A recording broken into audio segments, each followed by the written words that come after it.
Welcome to English Story Time. Sit back, relax, and listen to the story. Don't forget to subscribe and hit the notification bell so you never miss a new story. Let's get started. Our story today takes place in the Kingdom of Saudi Arabia. But friends, this story is a mystery, a very perplexing one. Listen to this strange tale. In 2014, in the city of Riyadh, events unfolded that no one could have predicted. This story began with something unimaginable. Imagine there was a man named Abu Khalid who owned a construction and contracting company. He took on various projects like building, renovations, and many other construction works. Working with him was a man named Khalil, a Syrian national, an elderly man around 55 years old. Now, Khalil was the epitome of a respectful, trustworthy, and honorable Arab Muslim. Abu Khalid considered him a brother and gave him immense support when they first started the business.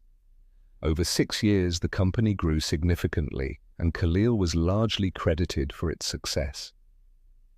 With time, however, one night, Khalil came to Abu Khalid's house and knocked on the door.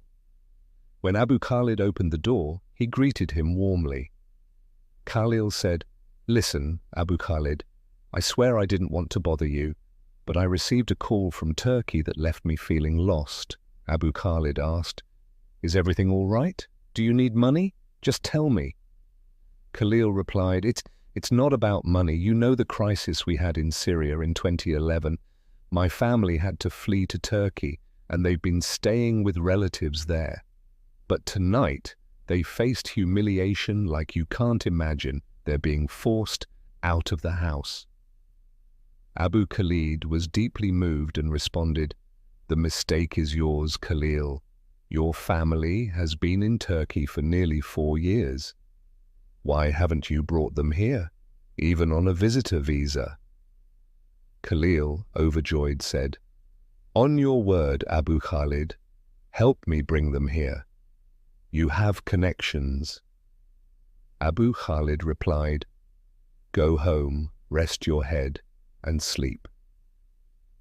By morning, if I don't have your family's visas ready in a day or two, don't call me Abu Khalid." True to his word, within 2 days, Abu Khalid arranged the visas for Khalil's wife and children. Khalil couldn't believe it. He immediately sent them the visas and booked their flight. In 5 days, his family would arrive at the airport. When the day arrived, Khalil approached Abu Khalid saying, "I need to leave early today. My family is arriving at the airport, and I need to find a taxi." You see, Khalil didn't know how to drive, and he had a fear of driving. Abu Khalid saw this and said, "No way, I'm free today, I'll drive you to the airport." They drove together to pick up the family. When they arrived, Khalil's wife and children came, including a daughter named Hanan, who was about 19 years old. Hanan was truly beautiful, an angel walking on earth with mesmerizing eyes and a stunning face. When Abu Khalid saw her for the first time, he felt dizzy. Despite being 19 years old, she looked more mature, like a 25-year-old woman. The family was brought back home, and Khalil had prepared a place for them to live. After settling them in, Abu Khalid insisted on buying a celebratory dinner. When he returned with a massive feast, Khalil begged him to stay and eat with them. Abu Khalid agreed, mostly because he couldn't take his eyes off Hanan, the beautiful daughter. Over the next few days, Abu Khalid kept visiting the family, bringing different meals, and soon he became part of the family. One day, Abu Khalid made a bold move. He approached Khalil and said, "I want to propose to your daughter, Hanan." Khalil was shocked. Abu Khalid was nearly 49, and Hanan was only 19. A 30-year age difference. But Khalil, not wanting to upset Abu Khalid, told him he'd speak to his daughter and wife. Abu Khalid offered generous incentives, a house for Hanan, a car for Khalil, a higher salary, and the promise of turning their visitor visas into permanent residency. Faced with this tempting offer, Khalil and his wife spoke to Hanan. At first, Hanan was horrified and refused, but after a week of pressure she gave in and agreed to marry Abu Khalid. The wedding was simple, and Abu Khalid was overjoyed. He lived blissfully with Hanan, feeling young again. A year went by, but they had no children, though Abu Khalid didn't mind as he was enjoying his time with her. One Friday, Hanan asked Abu Khalid to take her out for the day. Abu Khalid promised to do so the following week, and when the time came, he took her to a desert area near Riyadh. They sat, enjoying the time together, but suddenly a large black car approached them. A man stepped out and asked Abu Khalid for all the money in his pockets. Abu Khalid, sensing danger, told the man to leave, but things took a sudden turn when more men got out of the car, and one of them pulled out a gun. Shots were fired, and Abu Khalid was hit multiple times. Hanan, terrified, ran to a nearby farm for help. By the time she returned with the farmer, Abu Khalid had passed away from his injuries. Hanan was devastated, crying over her husband's body. The police arrived and started investigating. They called in a tracker, an expert at reading footprints and traces. After analyzing the scene, the tracker found something shocking. The story Hanan had told didn't match the evidence.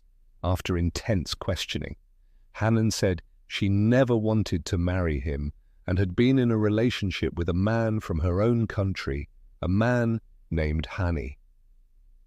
A dark cloud of grief settled over Abu Khalid's family.